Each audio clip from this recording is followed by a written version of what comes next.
Hello friends, എല്ലാവർക്കും നമസ്കാരം. നമ്മുടെ ഇഷ്ടപരമ്പരയുടെ ഇന്നത്തെ പുതുപുത്തൻ വിശേഷങ്ങളിലേക്ക് ഏവർക്കും സ്വാഗതം. എല്ലാവർക്കും ഇന്ന് നല്ലൊരു ദിവസമാകട്ടെ എന്ന് ആശംസിച്ചുകൊണ്ട് തന്നെ നമുക്ക് വിശേഷങ്ങളിലേക്ക് കടക്കാട്ടോ. അങ്ങനെ അനു ബാലൻ്റെ കാലുകളിൽ കെട്ടിപ്പിടിച്ചുകൊണ്ട് പൊട്ടിക്കരയാണ്. അച്ഛ, എന്നോട് ക്ഷമിക്കച്ച, എൻ്റെ മുന്നിൽ വേറെ വഴി ഉണ്ടായിരുന്നില്ല എന്നും പറഞ്ഞ് കരയാണ് കേട്ടോ. പക്ഷെ ബാലനാണെങ്കിൽ ആ കണ്ണുനീരൊന്നും കാണുന്നില്ല. അത്രയേറെ ആ മനുഷ്യൻ തകർന്നു നിൽക്കുക.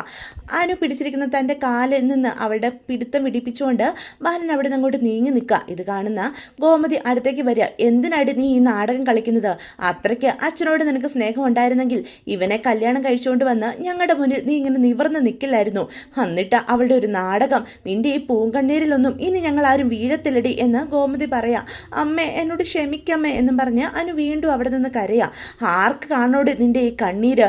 ആ മനുഷ്യനെ ഇതുപോലെ തകർത്തെറിഞ്ഞിട്ട് നിനക്ക് എൻ്റെ മുന്നിൽ വന്ന് ഇങ്ങനെ പ്രസംഗിക്കാൻ എങ്ങനെ ധൈര്യം വന്നടി എന്ന് അനുവിനോട് ദേഷ്യപ്പെട്ടുകൊണ്ട് ചോദിക്കാൻ കേട്ടോ. അപ്പോൾ ബാലൻ അവിടെ നിന്ന് അങ്ങോട്ട് നീങ്ങി പോവാണേ. അത് കാണുമ്പം ഗോമതിക്ക് സഹിക്കാനായിട്ട് സാധിക്കുന്നില്ല. എൻ്റെ ബാലേട്ടനെ ഇങ്ങനെ തകർത്ത് കളഞ്ഞത് നിന്റെ ഒറ്റ ഒരാളുടെ പ്രവൃത്തിയല്ലേ? ഞങ്ങളെ എല്ലാവരെയും മനഃപൂർവ്വം നാണം കെടുത്താനായിട്ടല്ലേ നീ ഇതെല്ലാം ചെയ്തു കൂട്ടിയത്? ഇവനെ കല്യാണം കഴിച്ചാൽ മതിയായിരുന്നെങ്കിൽ പിന്നെ എന്തിനാടി ആ ചെറുക്കനുമായിട്ടുള്ള കല്യാണത്തിന് നീ ഒരുങ്ങിയത് എന്ന് ചോദിക്കാൻ കേട്ടോ. അപ്പോൾ ഇതെല്ലാം കണ്ടും കേട്ട് നിൽക്കുന്ന ആരും ചോദിക്കും, അനു, നീ സത്യം പറയണം. നിന്നെ കൊണ്ട് ഭീഷണിപ്പെടുത്തിയോ നിർബന്ധിച്ചോ ആണോ ഇവൻ ഇങ്ങനെയൊക്കെ ചെയ്യിക്കുന്നത്? നീ ആരെയായി പേടിക്കുന്നത്? നിന്റെ ഏട്ടന്മാരുണ്ട് നിന്റെ കൂടെ എന്ന് വീണ്ടും പറയണം. അപ്പം അനു പറയും, ഏയ് ഇല്ല ഏട്ടാ, അങ്ങനെയൊന്നും സംഭവിച്ചിട്ടില്ല. ഞാൻ അവൻ്റെ ഭീഷണിക്ക് മുതിർന്നൊന്നും അല്ല അവനെ കല്യാണം കഴിച്ചത്. അവൻ എന്നോടുള്ള കളങ്കമില്ലാത്ത സ്നേഹം എനിക്ക് തിരിച്ചറിഞ്ഞത് കൊണ്ട് തന്നെയാണ്. അവൻ മരിക്കുമെന്ന് പറഞ്ഞപ്പോൾ പിന്നെ ഞാൻ എന്ത് ചെയ്യണമായിരുന്നു എന്ന് ചോദിക്കാൻ കേട്ടോ. കേട്ടോടാ അവൾ പറയുന്നത്? അവൾക്ക് അച്ഛനെയും അമ്മയും കൂടപ്പറപ്പുകളെ ഒക്കെ കാലം വലുത് എന്നോ കണ്ട ഇവനെയാണെന്ന്. അങ്ങനെയുള്ളപ്പം ഇനിയും നീയൊക്കെ എന്തിനാ ഇവളോട് സംസാരിക്കുന്നത്? അവളുടെ ഇഷ്ടം പോലെ അവൾ ജീവിച്ചോട്ടെ. അച്ഛനുണ്ട്, അമ്മയുണ്ട്, ആങ്ങളമാരുണ്ടെന്നും പറഞ്ഞുകൊണ്ട് ഈ വീടിൻ്റെ പടി നീ ഇനി കയറിയേക്കരുത് എന്നും പറഞ്ഞ് ബാലൻ്റെ പിന്നാലെ ഗോമതിയും അകത്തേക്ക് കയറി പോവാണ് കേട്ടോ.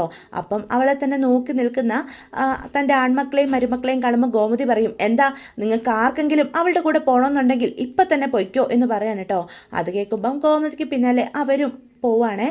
തങ്ങളുടെ അനിയത്തി ഇങ്ങനൊരു തെറ്റ് ചെയ്യുമോ എന്നൊരു ചിന്ത വീണ്ടും വീണ്ടും ആര്യൻ്റെ മനസ്സിലേക്ക് കടന്നു വരിക. അതുപോലെ തന്നെ മീനുവും ചിന്തിക്കാൻ കേട്ടോ. ഇന്നലെ വരെ അലോകിനോട് തീരാത്ത പകയും ദേഷ്യവും ഉണ്ടായിരുന്ന അനുമോള് അവനെ കല്യാണം കഴിക്കുമോ? ഇതിന് പിന്നിൽ എന്തൊക്കെയോ നടന്നിട്ടുണ്ട് എന്ന് മീനുവിനും ബോധ്യപ്പെടുന്നുണ്ട്. പക്ഷേ അതെന്താണെന്ന് അറിയില്ലാത്തതുകൊണ്ടും അതിന് സത്യാവസ്ഥ പറയാത്തതുകൊണ്ടും മീനും നിശബ്ദമായിട്ട് നിൽക്കുകയാണ്. ഇതേ സമയം അവിടെ നിന്ന് കരഞ്ഞുകൊണ്ട് നിൽക്കുന്ന അനുവിൻ്റെ അടുത്തേക്ക് രാജശ്രീ വരിക. മോളെ, നീ എന്തിനാ കരയുന്നത്? മോള് കരയണ്ട. അലോകിൻ്റെ ഭാര്യ ഇന്നു മുതൽ നീ ജീവിക്കേണ്ടത് കൃഷ്ണമംഗലത്താ. അവിടെ മോക്ക് ഒരു കുറവും ഉണ്ടാകത്തില്ല എന്ന് പറയാം. അപ്പോൾ ഇതെല്ലാം കണ്ടും കേട്ടും നിൽക്കുന്ന നന്ദിനി അടുത്ത് വന്നിട്ട് ചോദിക്കും, അനുശ്രീ, മോക്ക് ഇത്രയ്ക്ക് വേദന ഉണ്ടായിരുന്നെങ്കിൽ പിന്നെ എന്തിനാ മോൾ ഇവനെ കല്യാണം കഴിച്ചത് എന്ന് ചോദിക്കുക. അത് പിന്നെ ഞാൻ എന്ത് ചെയ്യുമായിരുന്നു? ഇതല്ലാതെ വേറെ വഴിയില്ലായിരുന്നു അമ്മായി എൻ്റെ മുന്നിൽ എന്ന് പറയാം. ഇവൻ വിഷക്കുപ്പി കാണിച്ച് മരിക്കുമെന്ന് പറയുമ്പം ഇവനെ മരണത്തിന് വിട്ടുകൊടുക്കാൻ എനിക്ക് സാധിച്ചില്ല. എന്നെ ഇത്രയേറെ സ്നേഹിക്കുന്ന ഇവനെ ഞാൻ എങ്ങനെയാ വഞ്ചിക്കുക എന്ന് അനുശ്രീ പറയാം. അപ്പോൾ അനുശ്രീയുടെ ഈ അഭിനയമൊക്കെ കേൾക്കുമ്പോഴത്തേക്കും അലോകിന് നല്ല ദേഷ്യം വരിക. ദേ വല്യമ്മേ, ഇവൻ പറയുന്നതൊന്നും വിശ്വസിക്കരുത്, ഇവള് മുഴുവനും കള്ളത്തരോ പറയുന്നേ. അത് കേൾക്കുമ്പോഴത്തേക്കും രാജശ്രീയും അച്യുതനും കൂടി പറയും, എടാ, നീ എന്തിനാടാ ഇനി പേടിക്കുന്നത്? നിന്റെ കൂടെ ഈ അച്ഛനും അമ്മയും ഒക്കെ ഉണ്ട്. നീ കെട്ടിയ പെണ്ണിനെ അന്തസ്സായിട്ട് കൃഷ്ണമംഗലത്തേക്ക് വിളിച്ചോണ്ട് വാടാ എന്ന് പറയാൻ കേട്ടോ. അപ്പം അനന്തനാണ് ഇതൊന്നും തീരെ ഇഷ്ടപ്പെടുന്നില്ലേ. അപ്പം അനന്തൻ ചോദിക്കും, നിന്റെ കല്യാണം വേറൊരു പെണ്ണുമായിട്ട് ഞാൻ ഉറപ്പിച്ച് വെച്ചിരുന്നതല്ലേ? ഇവളെ മറക്കാൻ കഴിയില്ലെങ്കിൽ പിന്നെ നീ എന്തിനാടാ അവരോട് വാക്ക് കൊടുത്തോളാൻ എന്നോട് പറഞ്ഞത് എന്ന് ചോദിക്കുക.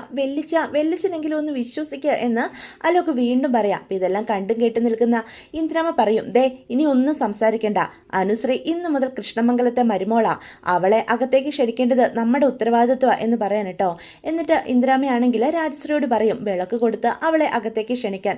അങ്ങനെ വേറെ നിവൃത്തിയില്ലാത്തതുകൊണ്ട് തന്നെ നമ്മുടെ അനുശ്രീ കൃഷ്ണമംഗലത്തേക്ക് പോവാണേ. അപ്പം നന്ദിനിയും അവളെ ചേർത്ത് പിടിച്ചുകൊണ്ട് കൃഷ്ണമംഗലത്തേക്ക് ചെല്ലുന്നത്. അപ്പം ഇന്ദ്രമ്മ പറയും, നിലവിളക്ക് പിടിച്ചു വേണം അകത്തേക്ക് കയറാൻ എന്ന് പറയാം. കല്യാണം ഇങ്ങനെ നടന്നെങ്കിലും നീ ഈ കുടുംബത്തെ മരുമോളാ. ഈ കുടുംബത്തിലേക്ക് വലതുകാല വെച്ച് നിലവിളക്ക് പിടിച്ചു വേണം നീ കയറി വരാൻ എന്ന് പറയാൻ കേട്ടോ.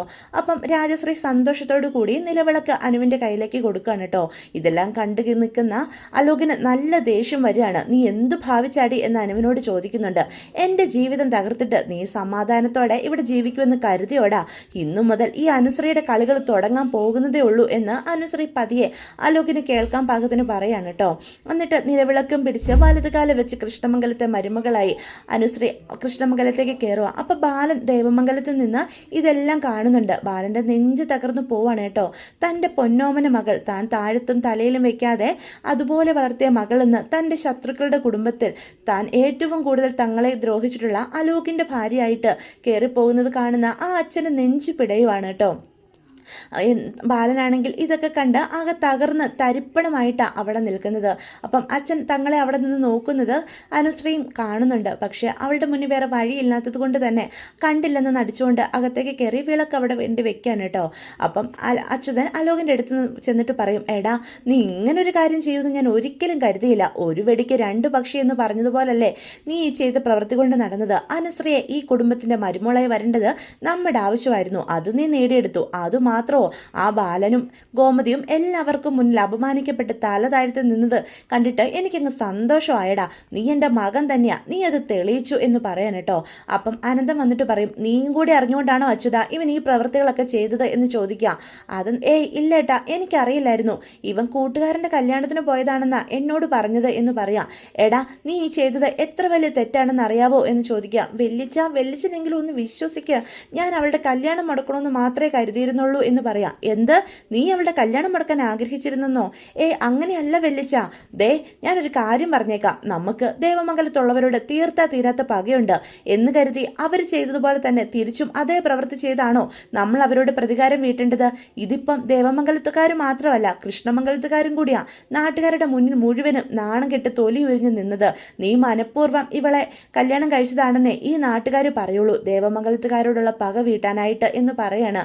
നിനക്ക് വേണ്ടി ഞാനൊരു പെൺകുട്ടിയെ ആലോചിച്ച് വെച്ച കാര്യം വരെ നിന്നോട് പറഞ്ഞിരുന്നതല്ലേ? വെല്ലിച്ചനും അച്ഛനും ഒന്ന് വിശ്വസിക്കുക. അപ്പം അച്യുതൻ പറയും, ഏട്ടാ കഴിഞ്ഞത് കഴിഞ്ഞു, ഇനി അതിനെപ്പറ്റി പറയണ്ട എന്ന് പറയാം. നിങ്ങളൊന്ന് വിശ്വസിക്കുക, എനിക്ക് ഇവളുമായിട്ട് ഒരു ബന്ധമില്ല, ഞാൻ ഇവളെ കല്യാണവും കഴിച്ചിട്ടില്ല, ഇവൾ കള്ളം പറയുന്നത് എന്ന് പറയാം. അപ്പം ഇത് കേട്ടുകൊണ്ട് വരുന്ന അനുശ്രീ എല്ലാവരും കേൾക്കെ പറയും, കണ്ടോ ഇത് കണ്ടോ അമ്മാവ, ഇവർ പറയുന്നത് കേട്ടോ, ഇവന് നല്ല പേടിയുണ്ട്, ഇവൻ അതുകൊണ്ടാണ് ഇങ്ങനെയൊക്കെ പറയുന്നത്.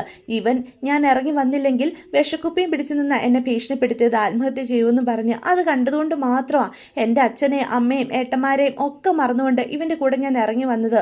ദേ അവൻ്റെ ഫോൺ എടുത്ത് നിങ്ങളൊന്ന് നോക്കിക്കേ എന്ന് അനുശ്രീ പറയൂ കേട്ടോ. എന്നിട്ട് അലോകിൻ്റെ കയ്യിൽ നിന്ന് ഫോൺ തട്ടിപ്പറിച്ച് അനു തന്നെ മേടിക്കും. എന്നിട്ട് അതിൽ തങ്ങളുടെ വീഡിയോകൾ അവൻ മോർഫ് ചെയ്ത് വെച്ചിരുന്ന ഫോട്ടോകളും എല്ലാം എടുത്ത് അവരെല്ലാവരെയും കാണിക്കുക. അത് കാണുമ്പം അലോക് ആകെ നാണം കെട്ട് വീട്ടുകാരുടെ മുന്നിൽ നിൽക്കുക. ഇത് കണ്ടോ, എന്നെ മറക്കാൻ കഴിയാത്തതുകൊണ്ട് ഞങ്ങൾ തമ്മിലുള്ള പല ഫോട്ടോകളും ഇവനിങ്ങനെ സൂക്ഷിച്ചു വെച്ചിട്ടുണ്ട്. എന്നോട് സ്നേഹമില്ലായിരുന്നെങ്കിൽ ഇവനിങ്ങനെ ചെയ്യുമെന്ന് നിങ്ങൾക്ക് തോന്നുന്നുണ്ടോ എന്ന് ചോദിക്കുക. അപ്പം അതിന് മറുപടി ഇല്ലാതെ അനന്തനും രാജശ്രീയും നന്ദിനിയും എല്ലാവരും നോക്കി നിൽക്കുക. അത്രയ്ക്ക് ഇവൻ എന്നോട് സ്നേഹമുണ്ടെന്നേ. ഞാൻ വേറെ കല്യാണം കഴിച്ചു പോയാൽ ഇവൻ മരിച്ചു കളയുമെന്നാണ് പറയുന്നത്. ഇവൻ്റെ മരണം ഞാൻ ഒരിക്കലും ആഗ്രഹിക്കുന്നില്ല. ഒന്നുമല്ലേലും എന്നെ ഇത്രയും ആത്മാർത്ഥമായിട്ട് സ്നേഹിക്കുന്ന ഞാനില്ലെങ്കിൽ മരിച്ചു കളയുമെന്ന് പറയുന്ന ഒരാളെ കണ്ടില്ലെന്ന് നടിക്കാൻ എനിക്ക് സാധിച്ചില്ല. അതുകൊണ്ട് മാത്രമാണ് ഞാൻ ഇവനെ കല്യാണം കഴിച്ചത് എന്നും പറഞ്ഞ് അനുശ്രീ അവിടെ നിന്ന് കരയുക. അപ്പം അലോക് ശരിക്കും പെട്ടതുപോലെ നിൽക്കുക. ഇനി താൻ എന്തൊക്കെ പറഞ്ഞാലും ഈ വീട്ടിലുള്ള ആരും തന്നെ വിശ്വസിക്കാൻ പോകുന്നില്ല എന്നും അലോകിന് ബോധ്യപ്പെടുകയാണ് കേട്ടോ. എടി എന്നും പറഞ്ഞ് പല്ലുറമിക്കൊണ്ടാണ് നിൽക്കുന്നത്. അത് കാണുമ്പം അനു ഒന്ന് പുച്ഛത്തോടെ അലോകിനെ നോക്കി ചിരിക്കുകയാണ് കേട്ടോ. അതിനുശേഷം അനുശ്രീ ആണെങ്കിൽ അവിടെ മാറി ഒതുങ്ങിപ്പോയി ഇരിക്കുകയാണ്. അലോക് റൂമിലേക്കും ചവിട്ടി കുലുക്കി അങ്ങോട്ട് പോകും. അപ്പം അനുവിൻ്റെ വിഷമിച്ചുള്ള ഇരിപ്പ് കാണുമ്പം ഇന്ദിരാമ്മ അടുത്തേക്ക് ചെല്ലും. എന്തിനാ മോൾ ഇങ്ങനൊരു പ്രവൃത്തി ചെയ്തത്? ഗോമതി ബാലനും ഒക്കെ എത്രമാത്രം വേദനിച്ചു എന്ന് പറയാം. ഞാൻ എത്ര തവണ പറഞ്ഞു മുത്തശ്ശി, എൻ്റെ മുന്നിൽ വേറെ വഴിയില്ലായിരുന്നു എന്ന് അനു വീണ്ടും പറയാൻ കേട്ടോ. അപ്പം നന്ദിനി പറയും, അമ്മേ കഴിഞ്ഞത് കഴിഞ്ഞു, ഇനിയും ഓരോന്നൊക്കെ പറഞ്ഞ് കൊച്ചിനെ വിഷമിപ്പിക്കല്ലേ എന്ന് പറയണേ. ഇതേ സമയം ദേവമംഗലത്ത് എല്ലാവരും സങ്കടപ്പെട്ട് ഓരോരോ മൂലയിലായിട്ടിരിക്കുകയാണ് കേട്ടോ. നമ്മുടെ അനുമോള് ഇങ്ങനൊരു തെറ്റ് ചെയ്ത് കളഞ്ഞല്ലോ, അവൾക്ക് നമ്മൾ കൊടുത്ത സ്നേഹം മറന്നുകൊണ്ട് അവനെ കല്യാണം കഴിക്കാൻ എങ്ങനെ തോന്നി എന്ന് പറഞ്ഞ് ഗോമതി കൈ തലയിലും താങ്ങിക്കൊണ്ടിരിക്കുകയാണ് കേട്ടോ. അത് കാണുമ്പം മിത്രയും മീനും പറയും, അമ്മേ കഴിഞ്ഞത് കഴിഞ്ഞു, ഇനിയും അതോർത്ത് സങ്കടപ്പെടല്ലേ. എങ്ങനെ സങ്കടപ്പെടലെന്ന്, ഇന്നാ ജീവൻ്റെ അമ്മ പറഞ്ഞ ഓരോ വാക്കുകളും എൻ്റെ നെഞ്ചിലെ കൊണ്ടത്. പെൺമക്കളെ വളർത്താൻ അറിയാത്ത ഒരമ്മയായി പോയില്ലേ ഞാൻ. എൻ്റെ മകള് എൻ്റെ നെഞ്ചത്ത് തന്നെ കത്തി കുത്തി ഇറക്കിയല്ലോ. നമ്മുടെ എല്ലാം മുന്നിൽ അവൾ എത്ര സന്തോഷത്തിലാണ് അഭിനയിച്ച് നിന്നത്. അലോകിനോ കാണുന്നത് പോലും വെറുപ്പാണെന്നുള്ള രീതിയിലല്ലേ അവൾ സംസാരിച്ചത്. അത്രയും വെറുപ്പുണ്ടായിട്ട് അവനെ തന്നെ അവൾ കല്യാണം കഴിച്ചല്ലോ. ഈ കല്യാണം വരെ കാര്യങ്ങൾ എത്തിക്കേണ്ട എന്താവശ്യം അവൾക്കുണ്ടായിരുന്നത് എന്ന് ഗോമതി എണ്ണിപ്പറക്കി നിന്ന് പറയാണ് കേട്ടോ. അപ്പോൾ ആര്യനും ആകാശിനോടുമായിട്ട് പറയും, എനിക്കിതൊന്നും വിശ്വസിക്കാൻ സാധിക്കുന്നില്ല. നമ്മുടെ അനു സ്വന്തം ഇഷ്ടപ്രകാരം അവനെ കല്യാണം കഴിക്കുമെന്ന് എനിക്കിപ്പോഴും അങ്ങ് വിശ്വസിക്കാൻ പറ്റുന്നില്ല. അലോക് ഇതിനിടയിൽ കിടന്ന് എന്തൊക്കെയോ പറഞ്ഞ് കളിച്ചിട്ടുണ്ട്. അല്ലാതെ അവൾ ഒരിക്കലും അവനെപ്പോൾ ഒരുത്തിനെ കല്യാണം കഴിക്കുക ഇല്ല എന്ന് പറയാം. അപ്പോൾ ആകാശ് പറയും, അവൻ ചോദിച്ചത് നേരല്ലേ ഡാ, അവൾ ഈ വീട്ടിൽ നിന്ന് സ്വന്തം ഇഷ്ടപ്രകാരം ഇറങ്ങിപ്പോകാതെ അവൻ ഇങ്ങോട്ട് കയറി വന്ന് അവളെ വലിച്ചിഴക്കിക്കൊണ്ട് പോകാനൊന്നും പറ്റത്തില്ലല്ലോ എന്ന് ചോദിക്കാം. അത് കേൾക്കുമ്പോൾ ആരും പറയും, അനു ഒരു പാവമാണ്, അവളെ എന്തു പറഞ്ഞും വിശ്വസിപ്പിക്കാൻ ആർക്കും പറ്റും. എന്തൊക്കെയോ ഇതിൻ്റെ ഇടയിൽ നടന്നിട്ടുണ്ടെന്ന് തന്നെയാണ് എൻ്റെ മനസ്സ് പറയുന്നത്. ഇതിനിടയിൽ ആരൊക്കെയോ കളിച്ചിട്ടുണ്ട്. അപ്പോൾ ഇത് കേട്ടുകൊണ്ട് അടുത്ത് നിൽക്കുന്ന സുകന്യ ഞെട്ടിത്തരിച്ച് നിൽക്കുകയാണ് കേട്ടോ. ഇവരെ കൂടുതലൊന്ന് അന്വേഷിച്ചിറങ്ങിയ തൻ്റെ കാര്യം ഇതോടുകൂടി തീരുമാനമാകുമെന്ന് സുകന്യയ്ക്ക് ബോധ്യപ്പെടുക. അപ്പോൾ സുകന്യ ഞെട്ടി വരച്ച് നിൽക്കുക. അപ്പോൾ സുകന്യയുടെ മുഖത്തുണ്ടാകുന്ന ഈ ഭാവമാറ്റമൊക്കെ നമ്മുടെ മീനു ശ്രദ്ധിക്കുന്നുണ്ട് കേട്ടോ. സുകന്യ ചേച്ചിക്ക് എന്തിനാ ആര്യൻ അങ്ങനെ പറഞ്ഞപ്പം ഒരു പേടി പോലെ? ഇനി സുകന്യ ചേച്ചി ആണോ ഇതിൻ്റെയൊക്കെ പിന്നിൽ? കൃഷ്ണമംഗലത്ത് ആര്യനെ സഹായത്തിനായിട്ട് സുകന്യ ചേച്ചി ആയിരുന്നു ഉണ്ടായിരുന്നേ. അനു ഒരിക്കലും സ്വന്തം ഇഷ്ടപ്രകാരം അലോകനെ കല്യാണം കഴിക്കില്ല, അതെനിക്ക് 100% ഉറപ്പാണ്. ഇവരുടെ പിന്നിൽ ചതിയുണ്ടോ എന്നൊക്കെയുള്ള ചിന്തകൾ നമ്മുടെ മീനുവിൻ്റെ മനസ്സിലേക്ക് കടന്നു വരികയാണ് കേട്ടോ. അന്നേരം പെട്ടെന്ന് നമ്മുടെ ഗോമതി പറയും, ഇനി എന്തിനാ മറ്റുള്ളവരെ കുറ്റപ്പെടുത്തുന്നത്? ഇത് അനു സ്വയം അറിഞ്ഞുകൊണ്ടല്ലേ. അവൾക്ക് അങ്ങനെ എന്തെങ്കിലും അവൻ്റെ ഭീഷണി ഉണ്ടെങ്കിൽ ഈ വീട്ടിൽ ആരോടെങ്കിലും വന്ന് പറയായിരുന്നില്ലേ, അവളത് ചെയ്തോ എന്ന് ചോദിക്കുകയാണ് കേട്ടോ. അപ്പോൾ ബാലൻ ഇതിനൊന്നും മറുപടി പറയാതെ ആകെ തകർന്ന് ഇങ്ങനെ നിൽക്കുകയാണേ. എന്നിട്ട് അവിടെ നിന്ന് അങ്ങോട്ട് എഴുന്നേറ്റ് പോവുകയാണ് കേട്ടോ. അപ്പോൾ അത് കാണുമ്പോൾ ഗോമതിക്ക് ഒന്നുകൂടി കരച്ചിൽ കൂടുകയാണ്. ഇനി അവളുടെ പേര് ഈ വീട്ടിൽ ആരും ഉച്ചരിച്ചു പോകരുത്. നമ്മളെയൊക്കെ വേണ്ടെന്ന് വെച്ച് അവളുടെ ഇഷ്ടപ്പെട്ടവൻ്റെ കൂടെ അവൾ കല്യാണം കഴിച്ചു പോയതല്ലേ, അവൾ അവിടെ സന്തോഷത്തോടു കൂടി ജീവിക്കട്ടെ എന്ന് പറയണേ. അപ്പോൾ ബാലനാണെങ്കിൽ ഒന്നും മിണ്ടാതെ ഇറങ്ങിപ്പോകുന്ന കാണുമ്പോഴത്തേക്കും ആനന്ദ് പറയും, ദേ അമ്മേ അച്ഛൻ പോയി, അച്ഛൻ്റെ പിന്നാലെ ഒന്ന് ചെല്ല് എന്ന് പറയാം. എങ്ങോട്ടേലും പോട്ടെ എൻ്റെ ബാലേട്ടൻ. ആ മനുഷ്യൻ ആകെ തകർന്ന് തരിപ്പണമായിട്ടാണ് നിൽക്കുന്നത്. ഇനി എന്തിനാ ആ മനുഷ്യൻ എങ്ങോട്ടേലും സമാധാനം കിട്ടുന്നിടത്തോട്ട് പോട്ടെ. മക്കൾ ആരെങ്കിലും ആ മനുഷ്യന് സമാധാനം കൊടുത്തിട്ടുണ്ടോ? ഓരോ മക്കളെ പറ്റിയും അത്രയേറെ ആഗ്രഹങ്ങളുണ്ടായിരുന്നു, അവർ പഠിച്ച് വലിയ നിലയിലെത്തണമെന്നും അങ്ങനെയൊക്കെ. പക്ഷെ ആരെങ്കിലും അദ്ദേഹത്തിൻ്റെ ആഗ്രഹം നടത്തി കൊടുത്തോ എന്ന് ചോദിക്കാം. അപ്പം എല്ലാവരും തല കുനിച്ച് നിൽക്കുകയാണ് കേട്ടോ. അപ്പം ആര്യൻ അമ്മ എങ്കിലും എന്ന് ചോദിക്കുമ്പോൾ, നീയും മിണ്ടരുത്, നീയും ആ മനുഷ്യനെ വേദനിപ്പിക്കാൻ കിട്ടുന്ന ഒരവസരവും കളയാറില്ലല്ലോ, ആ മനുഷ്യൻ്റെ ആഗ്രഹങ്ങൾക്കൊത്ത് നീ എങ്കിലും ജീവിച്ചോടാ എന്ന് ചോദിക്കാം. അപ്പം മക്കൾ ആരും മറുപടി ഇല്ലാതെ നിൽക്കുകയാണ് കേട്ടോ. പോട്ടെ, സമാധാനം കിട്ടുന്ന എങ്ങോട്ടെങ്കിലും എൻ്റെ ബാലേട്ടൻ ഇറങ്ങി പോട്ടെ. ആ മനുഷ്യൻ തല താഴ്ത്ത് നിൽക്കുന്നത് കാണാനാണല്ലോ എൻ്റെ ഏട്ടന്മാരും എൻ്റെ മക്കളും മകളും ഒക്കെ ആഗ്രഹിച്ചത്. എല്ലാവരും അങ്ങോട്ട് സന്തോഷിക്കുക എന്നും പറഞ്ഞ് ഗോമതി ഒരുമാതിരി വെളിവില്ലാത്ത രീതിയിൽ സംസാരിച്ചുകൊണ്ടിരിക്കുകയാണ് കേട്ടോ. അപ്പോൾ ഗോമതിയുടെ സങ്കടങ്ങളായി പുറത്തു വരുന്നതെന്ന് മനസ്സിലാക്കുന്നത് കൊണ്ട് തന്നെ ആരും ഒന്നും മിണ്ടാതെ നിൽക്കുകയാണ്. അപ്പോൾ ഇതൊക്കെയാണ് ഇന്നത്തെ എപ്പിസോഡിൻ്റെ വിശേഷങ്ങൾ. അപ്പോൾ വീഡിയോ ഇഷ്ടപ്പെട്ടുവെങ്കിൽ ചാനൽ സബ്സ്ക്രൈബ് ചെയ്യാൻ മറക്കരുത്, ലൈക്ക് ചെയ്യാനും മറക്കരുത്, നിങ്ങളുടെ അഭിപ്രായങ്ങൾ കമൻറ്റ്സ് വഴി എന്നെ അറിയിക്കാനും മറക്കരുത്. അപ്പോൾ എല്ലാവർക്കും ഗുഡ് ബൈ.